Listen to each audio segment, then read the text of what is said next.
Snake Farm, Podcast 5. What's going on? What's going on? You got some new snakes there? I got some new snakes. Vietnamese mandarin rat snake. Yep, she's very pretty. This is one of those snakes that we had looked at on the internet for a long time, and then one of them came up for auction, and I snagged it. That's a 23, so it's 2 years old. Yep. And what's the other one? The other one is a lavender motley reticulated python. It's 100% het for titanium and pied, and it's a year old. It's a 24 animal. We're going to have to bulk that up. Looks like a striped albino retic. Mm-hmm. Do you have pictures from the other day, Brandel, that you can cut in there? When we film these two from unboxing? I can take them from the video and put them in. That's what I mean. Can you just chop that in there so they can see what they are? Yeah. Without having to pull them out of there? Mm-hmm. Reptile show this weekend? Yes. At Opryland Hotel and Resort. I think it's at over the there, event center. Yeah, somewhere there. And this is the first one that's been put on by this promoter, I guess, is from what I'm hearing. No, this is a Show Me Reptiles show. So what was the Great Balls of Fire guy talking about then? He said this was the first show. At Opry Mills. Got it. He said, because what I heard is this is the first show. I know a lot of you guys are waiting to see if this is a cool show or not. But if you don't do it, yeah, he's talking about at Opryland. They're not going to redo it. And this has the potential to be a rather large exotic animal expo, not just reptiles, I guess. Correct, yes. That was my that was my understanding. When I've been to a Show Me Reptile show, they're usually typically small. Correct. The one we went to in Memphis was a Show Me Reptiles show, and it was very small. Yeah, if that's how they are, I wouldn't go to another one. No, but in a lot of that, I believe depends on the venue. Cool. So, like we did go to a Show Me Reptile show in Nashville at the fairgrounds, and it was smaller than the first show we went to, but not by much. By quite a bit. It was considerably smaller. And then CF, Exotics, those shows are usually pretty small. But like Repticon, we've been to small Repticons in Nashville, but then the Repticon in Atlanta was enormous. Yes. So you're right. It might just be the venue. The venue, plus it's like there's a reptile show literally every single weekend within 1,000 miles of us. But like it's crazy. It's political though, and like it's like prison politics or like normal politics, because you go, well, yes, there will be a show literally every weekend for 3 or 4 weeks.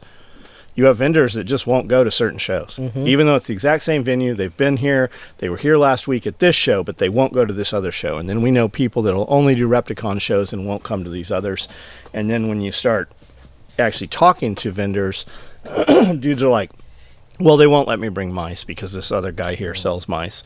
Or we can only sell cages. We can't sell any Xterra stuff because this other guy. And they give all these protections. Yep. Whereas that's cool. But what if you have a vendor that's just way better than this other person? Or like this person's just more personable. Like I would rather have an option where to buy the 3 or 4 exact same products from. Yeah, certainly. And I get it. They were there in the beginning and you're protecting them and everything, but you'll still have 5 different vendors that are selling 3D printed snakes. Yeah, there's plenty of silly. fucking toys and bullshit there. I guess I get it, but I mean, it's like a damn church. Yeah.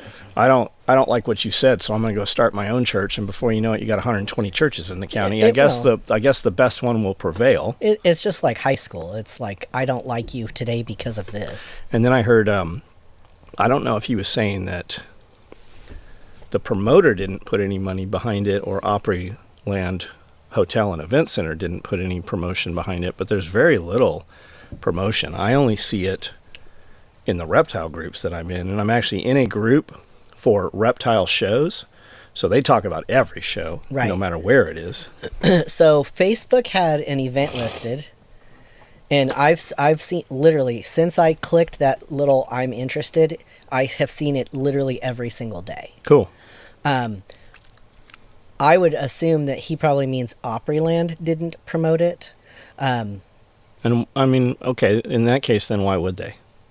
Well, right. Well, I would assume that they would want the traffic because you're going to go there and you're going to be like, wow. That's true. You're going to spend money in their campus restaurants and yeah, stuff. the campus is so beautiful. true. And wow, the atrium is so beautiful and the food is so, right? So That's true. bring them in for one thing and keep them in for others. Well, I've said on every live we've done on the SOE channel every night, hey, we're going to be at Opryland. Come out and see us, say hi, come check out the reptile show. I know a lot of you guys are interested in this because we're interested. And I know we have a lot of clients that keep reptiles. Yeah. So I don't know how many will actually show up because we said something, but I mean, every time we go to one of these shows, somebody's like, hey, I watch your YouTube, or hey, I have some of your gear. So there's a lot of crossover between, the gun industry and the reptile industry for sure. And I do want to make a point to say, if ever we are out in public and you see us, don't hesitate to come up and introduce yourself. If you have a different name on YouTube, please tell us what it is because we're not going to know who you are otherwise. But so many times people are like, oh yeah, man, I saw you in Clarksville and I just didn't want to interrupt. Like, interrupt, say hi. We can chit chat for a few minutes. It's not a big deal. Like, we don't mind. Yeah, especially if we're at an event together. Yeah. And we have the same interests, let us know for sure. Yeah, Absolutely. that just gives us more connection. Yeah, we don't have a lot of friends because we don't like people. Yeah. So introduce yourself. If we have something in common, we're probably apt to get along. Well, and having gotten started back into snakes, a lot of my friends on Facebook who we're not really friends, but they're acquaintances, people I know, are posting more snake stuff. And one of them posted a sticker that he found, and it says, I like corn snakes and like 3 people. And he said, I swear to God, I did not have this made for myself. I found it. But I believe that's really a lot of snake people. They're like... Yeah, there's a shirt and a hat. There's a company out there that does all those reptile shirts. Yeah. And you can pick, I like ball pythons and 3 people. Yeah. I like corn snakes and 3 people. And when you look at that company, it is definitely not a reptile clothing company. They do everything. It's got golf shit and sports, and they just found that niche. There's very few people doing decent clothing for that. Back to life. Did some emu petting. Back to reality. Huh? I got picked twice today by an emu. They kept walking up behind you. You got pecked? They were very interested in John Witherspoon and his dog. Like, I just touched the emus more than I ever have. Like, they just completely, just chilled there. It was weird. All right. Maybe it's just his magnetic personality. All right, Reptile Show, Opryland. What are you hoping to see? I am looking specifically for jungle carpet pythons. I would even like one of the silver and black ones that we saw last time. Well, those are the coolest ones. And The Xanthic. I would love another mandarin rat snake. You're not going to see that there. No, probably not. I know John is looking for an anaconda, which Paragon will be there, so they'll probably have Anaconda. anacondas. Cow Cow reticulated python. retics. They'll probably have that too. Motley IMG boas. Yeah, black devils. Completely jet black boa constrictor. Nothing really. Just basics. Just the basics. Just all of them. Yeah. Just the basics. Yeah, I'm just excited to go. It's been like a month since we've been to a show. Yeah. What about all this print stuff? So we're going to all these shows, and I'm noticing like there's all kinds of 3D printed toys and stuff, But for children, not for kids, but nothing for the snakes, right? And so, like so one of the things that I really like are green tree pythons. Well, when you get a green tree python, typically you're not going to have a cage for it because you're going to be unprepared. Well, ideally you get the cage before you get the animal. But that doesn't ever happen, right? So now you've got this... I think it does for normal people. No, I don't think so. Have you been in any of these reptile groups? Like they're... No. Yeah, I started them. They have reptile groups. I'm the reason that reptile groups exist. So anyway, so they have these arboreal snakes for sale, but they don't have anything for the arboreal snakes for sale. And like, I knew that there were perches, 3D printed perches for these snakes, but nobody ever has them to sell. And Well, that's because they want to sell you a $500 cage package that comes with the perch. yeah, but even then, like, there were, like the Memphis show, there were green tree pythons, but there was nobody selling any caging. Anyway, so I was like, why aren't we selling these perches? And a guy had some Xanthic carpet pythons, and he had these 3D printed little cages. Stands. No, they were cages. The cages he had- weren't 3D printed. Yeah, I bet you they were. No, they Anyway, had it was a whole cage so package. anyway, little cages, and they had a perch in them. And I was like, hey, can I buy just the perch? And he was like, no, you got to buy the whole package, blah, blah, blah. But this dude over here has perches. And I was like, cool. We go over there, and that dude has no idea what we're talking about. He didn't know anything about no 3D perches. So I was like, well, fuck it, I'll do it. Eventually we're going to be selling snakes, so I'm just going to make snake toys. So I got a 3D printer. Hold on. They're not snake toys. They're not for toys. for people listening. They're cage pieces. Accessories, Yeah, that's the way. And they because there are a lot of people out there that are like, you got to have snake toys and enrichment. enrichment. She printed all this shit. None of those snakes even touch half that shit. I've never seen a snake play with a toy. I have enrichment items. They like to sit on it. Yeah, that's literally what it is. It's like a jungle gym. It's literally just different textures, different heights inside of the enclosure. So I've made hides. I've got enrichment. I've got snake perches. I've got a couple of different perches for arboreal snakes. But if you've bought this snake and you're going to go home and you're going to put it in a Sterilite container, well, this will fit in your Sterilite container, and now the snake doesn't have to sit on the bottom, considering there are arboreal snakes. Because a lot of them actually prefer not to. If you give it a place where it can actually wrap around, they actually will, a lot of them. I was surprised. I've kept reptiles for 45 some years probably, and most of my boas and pythons have been bigger animals, so they're not going to sit on branches. But I was surprised when she gave them the option to how many of them will actually get up out of the hide and actually wrap around, whether it's reticulated pythons, Burmese pythons, boas, different types of boas, and they wrap around just like a green tree python does. It's actually surprising to me. I did like the bamboo looking pieces that are those are spring loaded, right? Yes. Have suction cups. Yes. I thought those were cool because we used to just take a piece of PVC pipe and wrap. They had this like wire vine, this fake vine stuff that looked like real vine, and we just wrapped that around, or we would put string and wrap string around it, or even just a piece of wood and hot glue it to the side of the cages, or put cups on there. We used to use closet rod pieces. That's how Chris had it all set up. Mm-hmm. And then we would just hot glue those in there, and they would just sit in there, and they worked great. But we very rarely had animals sit on those things, and now they do. I guess this new Gen Z version of these snakes. It's the enrichment. They don't work or have a job, but they'll perch in your cage there. But like I have a boa that he always sat up on a branch, and then the branch fell, and I moved him to a bigger cage, and I gave him one of these little guys, and I gave him a log, and last night I was like, come look at this boa. He's climbing all through the little toy, and I was like, okay, cool. Now I feel like positive. Yes, this is actually a thing that I am going to do. But I bought a 3D printer, and it's literally not stopped since I got it. It's been a week or two since. Well, the real answer is if there's a true market for this, you don't 3D print them anymore. You have somebody build those things. But I'm having fun with it. Sure. I'm enjoying finding the different designs, tweaking them. How's your business card holder? It doesn't work. There's no snake on it. She's like, I've seen these business card holders that look like a snake that hold their business They're like cards at the slithered shows. like this. And I can't find them. So I asked ChatGPT, I'm like, hey, I'm looking for a business card holder that looks like a snake that'll hold business cards. And they asked me a bunch of questions, like, do you want it to hold one business card, or do you want it to hold multiple business cards? And then I'm like, show me what it looks like. And I'm like, that's perfect. And it says, would you like me to give you a print file? Would you like me to build a 3D print file to print this out in an STL file? I'm like, yes, please. Gives me the file.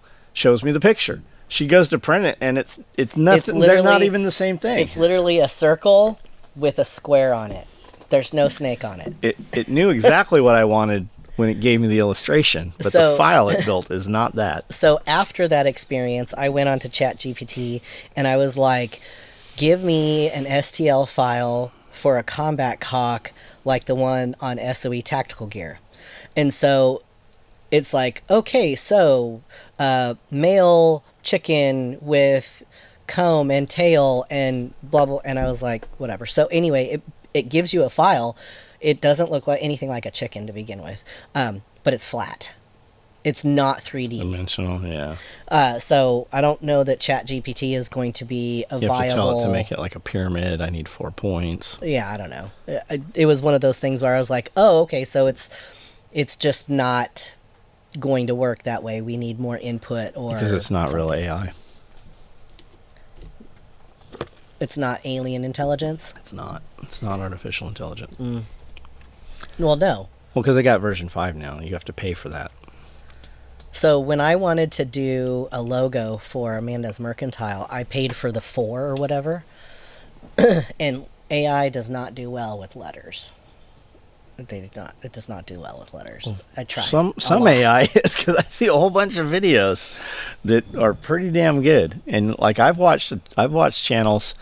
Oh, we've watched 4, movies. 5, 6 times, and then on the 7th podcast or video you look at, they're pronouncing words incorrectly. Like, oh, this isn't even a real person. Yeah, we've definitely seen a lot of reels and like commercials that are fake. But yeah. Anyway, so yes, I'm excited to go and see what's new, and hopefully meet some new breeders. Like see the ones that we've bought from before. Cool. Anything specific you're looking for? No, that's it. That's it. Cow retic. Cow retics. Motley black boas. Mm-hmm. Anaconda. Called it. Preferably 200-pound anaconda or larger. Shit. What if Paragon has a big retic?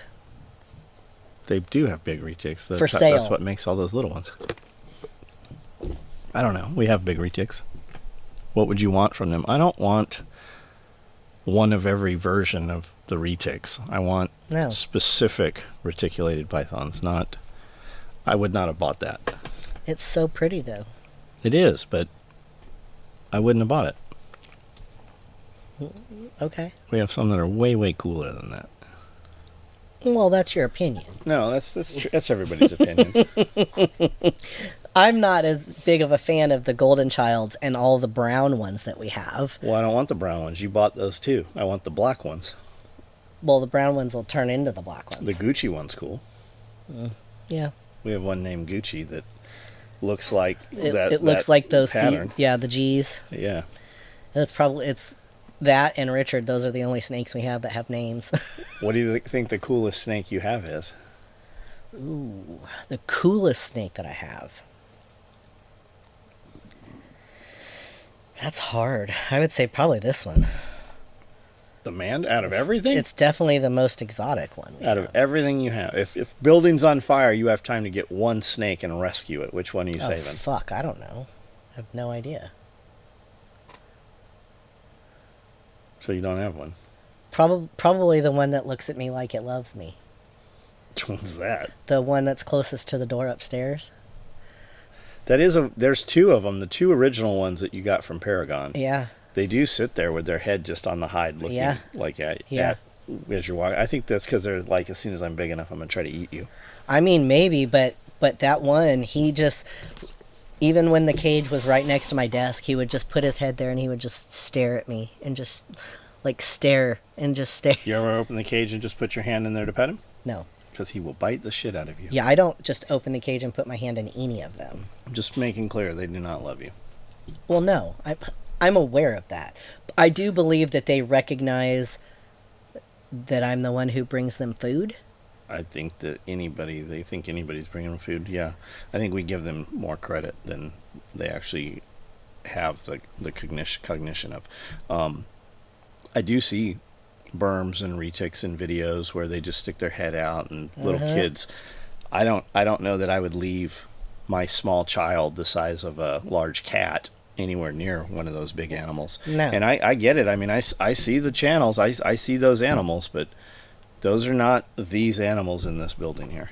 No. Well, and also, the animals that you're seeing are probably handled on a daily basis because they are like one of one or one of two. They are not one of 100. Those people over in Vietnam or whatever with that massive reticulated python That is in there. fucking crazy. Yeah. That is insane because I saw one of those people where the dude actually went into the snake's house and slept in there. Yeah, I've seen it. I was like, hell no. I don't care how tame that snake is. There's no way. Yeah, out of all the large constrictors, reticulated pythons are the ones that actually kill more people.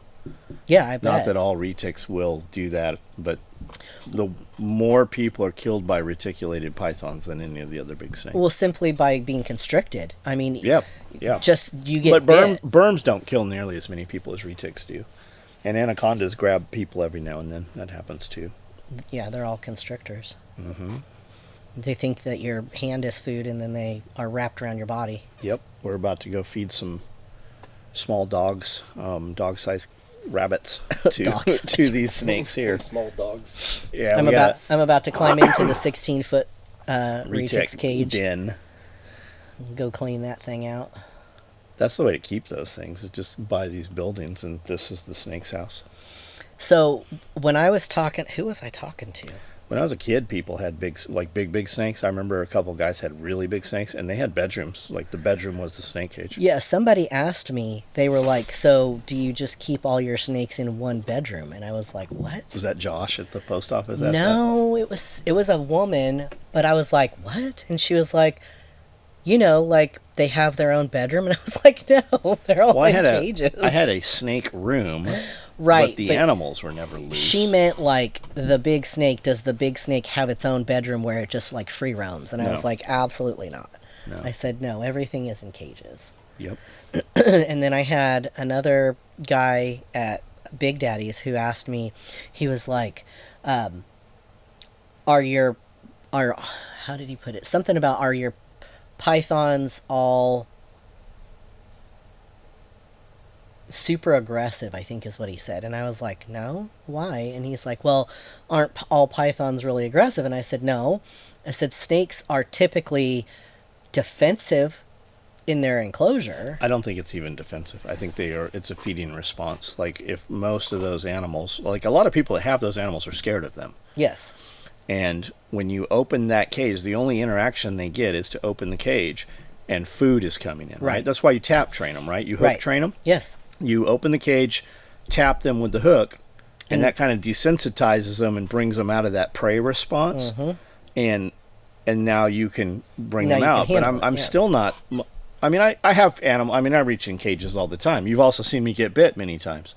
But like those bigger snakes, we don't ever deal with the really big animals without two other people there. Correct. And there's usually three. There's actually usually four of us there when we do that. Like that big retic, I simply opened the cage and it shot 4 feet out with its mouth open.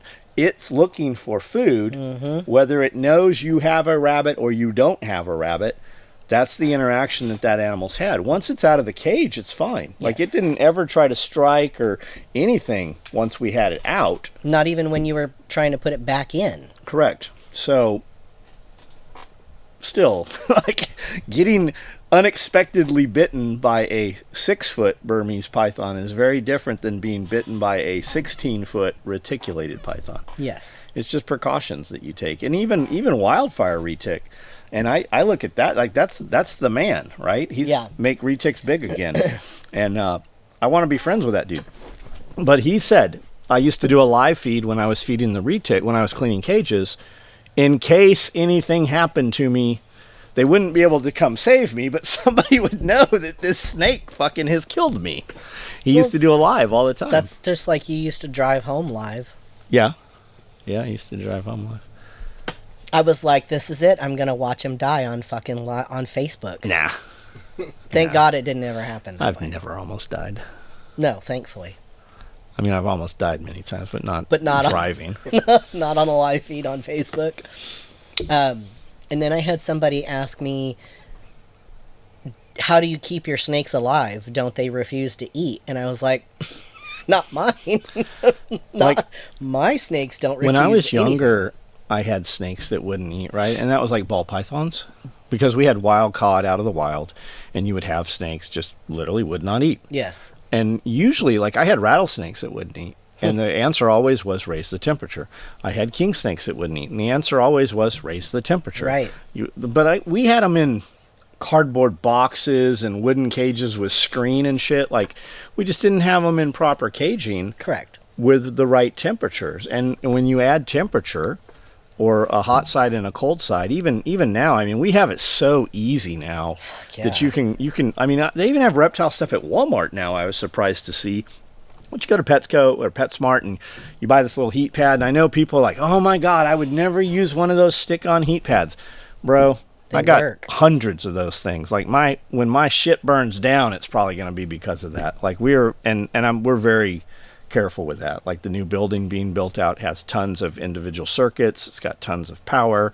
It is very proper. It will be very proper. But, like, all of our lights now and all the new caging has cages over the light bulb so the snake can't burn itself. And you hear all these horror stories, and I'm just like, man, you guys must have really bad luck, because I have kept literally thousands of animals and never had any of this shit happen. And in some crazy enclosures too. Just Just out of necessity when we were young and just Dumb. poor. Yeah. I mean, we just didn't have. We used to. We would have islands. We'd have these islands in California that were like literally in the middle of an interstate cross section, and you'd go over the bridge and you'd see like this little patch. It's just like an acre or 2 acres of wildland that never got mowed. It's like just brush. And we would pull up there, and there's always debris there that has flown off of trucks or been dumped there somehow. And we would pull up there, and there'd just be this island, this pocket of alligator lizards or bluebellies or garter snakes. And they were very, very different right there than any you would find literally on the other side of the road or a mile away. We went out there and caught, man, we must have caught 50 alligator lizards, like California, San Diego alligator lizards, like big ones. And those, they look like alligators, and they had a good bite. They were the biggest lizard really around San Diego until you get to like a desert iguana or something like that. But we would go and catch those and just turn over boards. And we were always, if especially around Cal and San Diego, and just almost anywhere you went in San Diego, there was always canyons and thoroughfares and drainage ditches and stuff. You could always just pull off the road and turn over some debris and catch snakes and stuff. There was a pond called Shotgun Pond, and we always called it Shotgun Pond growing up because there were some shotgun shells out there. And that's where we used to go in Matt's B210 with my 308 rifle, and we'd go out there just down a dirt road, and it was really more rock road than dirt, like just little tiny waterfalls and stuff. And we would just shoot rabbits and stuff. And I remember seeing that. And then when they put the 52 through there, you could drive, I think, coming one direction, you could kind of see the water down there. But we knew it was there because I learned to ride dirt bikes and stuff out there. And we'd go out there, and we took the kids out there. Like, you and I hadn't even been together that long. Mm-hmm. And we went out in the canyon hiking. I remember we had just got camelbacks and stuff, and we took the kids out there. How did we get there? Did we walk there? Did we... I think we rode bicycles. Mountain bike, and I think I had Sebastian in the trailer attached to the bike. And you could see something in the water. I had assumed turtles or something, but they were garter snakes. And we would go out in the water, and during the summer, the water would be pretty low. You could walk all the way across the pond. It'd be up to your neck. Like, your head would just be out of the water, but you could make it all the way across the pond. But there'd be snakes just right in front of you, and you reach under and grab them. And I remember having probably 20 of them in my hand. We brought home a whole aquarium full of garter snakes. I remember having like 20 of them in my hand, and I go, I don't have anything to put these in. Here, hold these. And I took my shirt off and tied the sleeves and just tied the neck up as best I could, and we put them in the shirt and tied them. and then we got them home. We eventually let most of them go. We kept a few of them, but we would catch like bluebellies and alligator lizards. We just let them go at the house. Yep. They'd be everywhere. And we, middle class tier Santa, like we had a pretty decent sized backyard, and I'm sure a lot of the lizards left and went to the neighbors' houses and stuff. But growing up, that was all we wanted to do, man, was go to the canyon. And like, I wasn't allowed to go to the canyon. Like, where we lived, there was all these surface streets. And when you got to the dead end, there was a canyon. And we weren't allowed in the canyon, but there was always lizards around. And everybody had like these frames around their windows.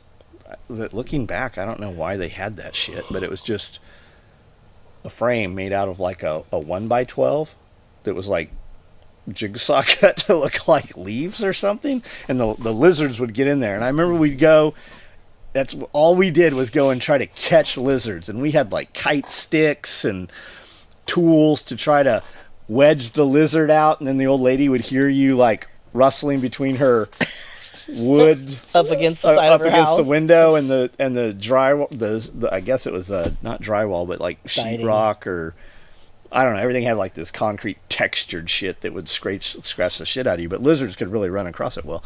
And we would just catch those lizards all the time. She's like, leave my lizards alone. And we'd get chased off by tons of because they're home during the day, right? And we had just got out of school, so if they're home, they're probably retired. So it's always older people.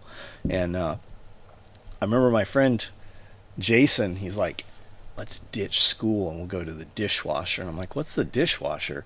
He's like, it's the pond in the canyon. It's right there. So he talked me out of, because we went. It was year-round school, but we would go to the school for like daycare while Mom was at work. And he's like, let's ditch. So we walked, and I lived right across the street from the school, but we walked like one street, and got in the canyon, went to the pond, went to dishwasher, and it's called dishwasher because there was an old rusty dishwasher down there. And it was a drainage ditch they had made, and guys with motorcycles would come down one side and jump. And I mean, I swear they'd jump like 20 feet. Like they would jump up and over trucks and stuff. And we'd go around the pond just catching bullfrogs. And later on, I mean, for 20 years after that, I mean, that was in like 4th grade, I think. 3rd grade, 4th grade when we ditched. And I remember we came back around the old way where Portola was, and I remember seeing my dad drive past, and I'm like, oh, I am in a lot of trouble. I am in so much trouble, because they had police out looking for us, like they thought we'd been kidnapped or whatever. And that was my first exposure that I knew that there was something further than where I was allowed to go, and I really wanted to go there now because I had seen it. So 20 years go by. I mean, we were taking the kids down there and catching frogs and all kinds of stuff. We'd go down there fishing and just all over the place. And now it's probably blocked off. You probably couldn't even get to it anymore. Yeah, I don't know. Jeff and I talk about like Santee and stuff, and a lot of those areas we were tromping around in the canyon, they're all just houses now. Yep. It's all gone. Yep. A lot of it. I'll bet those canyons are still there, though, those green belts and stuff. Because we could leave like Mom's house and go to Vaughn's and get in that drainage ditch and go through those like Matt Chartel could connect all those little canyons, and we could ride all the way without even touching a road through those canyons. We could go all the way to the stadium. Most of the stadium was underground in the drain tunnels, but we could go, like I went with Dan McLean from SEAL Team 3. We mountain biked all the way from Mom's house all the way to University Town Center. It's impressive. Through there, and I'm like, are you done riding? Like, the further we go, the further we have to come back. Like, I don't even know what county we are in right now. And then on with the dirt bikes, we rode all the way from Mom's house to Bonnie's house in Rancho Bernardo. Like, I mean, once you add an engine to it, it makes it. You can get 10 times as far. It just opens up, and the animals change. The pockets where the reptiles are, it's so like everything is locality now, like especially cow king snakes, right? And the rosy boas, like we had so many different locality rosy boas when we left San Diego. And it's a rosy boa, it's Lichnera tribigata rosfusca. It's still a rosy boa, but just 1 mile away, or Lamprey peltis jetalis, California, just literally 1 mile away, those animals look completely different. And they're just in that canyon, that pocket of those animals is so vastly different looking than the one in the next canyon. It's just wild, especially like with gray banded king snakes and stuff. So, all right, we got to go do real work now. We got to go do SOE work. Real work, we're going to go clean snake cages. Well, we're going to clean snake cages at 5. Right now, you got to do text, email. We got to prep product, get everything ready for photos, have everything ready for live tonight at 9 o'clock. And Are you going to do a live from the hotel? Oh, I didn't even think. Yeah, we got to leave. We're going to Nashville, I guess. We're staying in a hotel to go to Opryland. Did you notice the like steep decline of his excitement? Well, what time are you wanting? It's 3 o'clock right now. What time are you hoping to leave here? I don't know. I'm not concerned. It's an hour and a half from here. Yeah, because we still got to do. Once everybody leaves, we got to clean all of the big snake cages tonight. Yeah, I'm not worried about it. I'm not trying to be there by a specific time. Unless Brandel just cleans the cages, then you and we can just take off. You can just climb right in. What did we decide to name that big yellow retic? I don't have names for any of my snakes. One. Somebody said Big Bird. Big. There was some good names. I do ask that question on social media because there's good engagement. Yeah. Yeah, I was just gonna call it 16. That's what the Brandon was like. You should do 100 days of snakes. Every day show a different snake. I'm like, well, we have 100 snakes. We could do that. So we started doing feeding retics day 1. I haven't sent you those day yet. 2. And before you know it, I had 30 of them. I fed retics, 30 retics that night. And then I'm like, feeding not retics, day 1. Feeding not retic, day 2. And we fed another, 50 snakes that night. And I still haven't fed all the small ones. We got to feed everything small tonight. I guess I can wait till Saturday. But we are definitely about to feed all the big snakes and change them over. Cody's already got all the paper cut. That won't take any length of time. We're not even going to show it. It seems like we film it every week. So it all looks the same, right? Filming the... You guys like seeing snake? Cleaning the big snakes? Like you used to, when YouTube started, you could find videos of people feeding snakes. And there was a ton of interest. And now it's like, it's such a taboo thing. People's feelings are so hurt over feeding snakes. Do you guys like seeing that? Do you not like seeing that? Like, there's a lot of engagement on the reptile content that seemingly is just from curious people. They're not like reptile people at all. Yes. And that just happened inside the shop.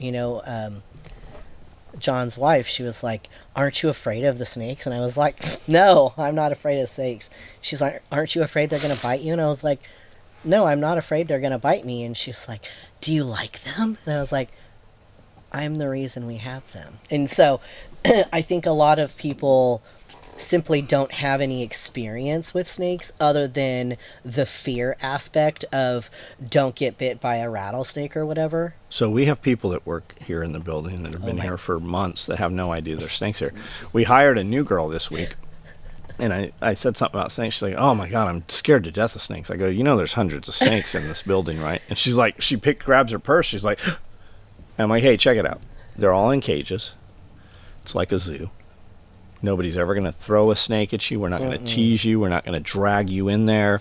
You're never going to know there's a snake here unless you want to know it. Right. And you wouldn't know it now if I didn't tell you. And you can see her like completely at ease, deflate. Mm-hmm. And every time I've told anybody that, even the FedEx lady, she's like, oh my God, this says live. What's in this box? This says live reptiles.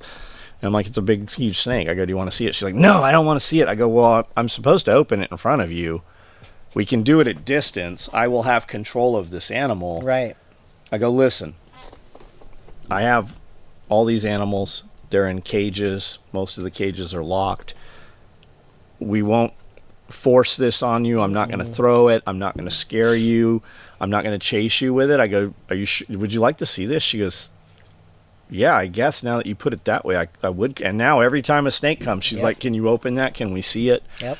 I think it's just how people interact. And most of the people that are scared is because somebody has made them scared. Absolutely. And that's one of the things I was going to say is I think there are a lot of people who enjoy making other people afraid or uncomfortable or something like that. Yeah, I think it's like the like throwing, a snake at somebody or throwing a bug on them or whatever just to get the reaction out of them. And we are just so not like that. Like, I would rather you be comfortable in the presence of these snakes that are under control, they're put away, they're not going to get you, than get a quick reaction out of you and fucking traumatize you, and now you're like, oh my god, they threw a snake at me or whatever, right? It's like the gun thing. I mean, especially like with women, young girls, they go shooting with dad, cousin, uncle, whatever, and he hands her a shotgun with no hearing protection, gives her something that's high recoil, doesn't teach her how to handle it, and then she shoots it. And now it is ingrained in her that this thing, it kicks and it might dislocate my shoulder, like all kinds of nonsense, right? We see that, and that's usually because some asshole instilled that. Like, absolutely. How many people see a gun and they're like, boys, especially boys, are very intrigued by it, and I think girls probably would too, except they've been told that this will bite you. It's like a rattlesnake, the gun in the if you just saw a gun.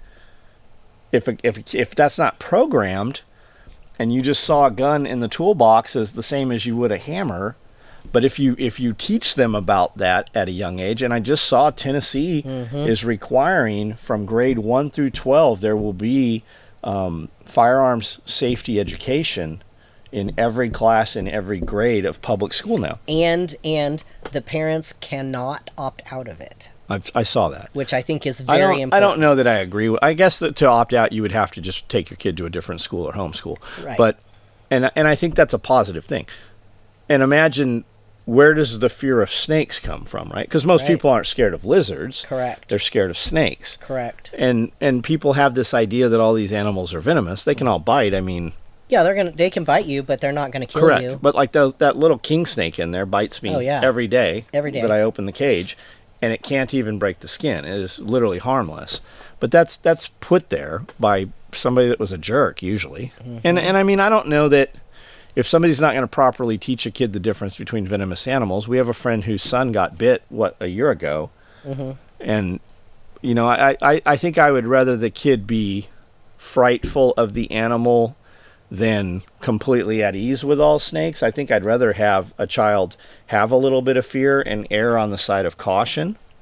We can always change that at some point, but I mean, it's like, unless you're going to teach them that these 3 snakes here can actually harm you and all the others cannot, but these 2 look very similar to each other, I don't know. Well, and I was going to say, I think that there's some things that we teach children in school that is not necessary, when in reality we could be teaching them things like, this is a rattlesnake, this is what it looks like, these are the places that it hides, this is what you need to be aware of, this is a cottonmouth. Like, if we could arm them with that knowledge, I think you would have a lot less people who are afraid of snakes. Yeah. In general. And at the same time, like in San Diego, if you were apt to find a rattlesnake, you're in the same place you could find a black widow or a scorpion a lot of times also. Yes. Yeah, absolutely. And spiders go along with that, in my opinion. If we're like, hey, this is a brown recluse, this is a black widow, these are the ones you want to stay away from. Don't go putting your hand in the wood pile. You know what I mean? Like, yeah, I don't like any spiders. I don't like anything that climbs on me, but I'm not afraid of them. It's horrible when you're asleep and something crawls in your mouth, and when you blow it out, it's a spider. That's terrible. That's terrible. All right, guys, we got to go do other things. This has been Snake Farm Podcast, Snake episode Farm. 5.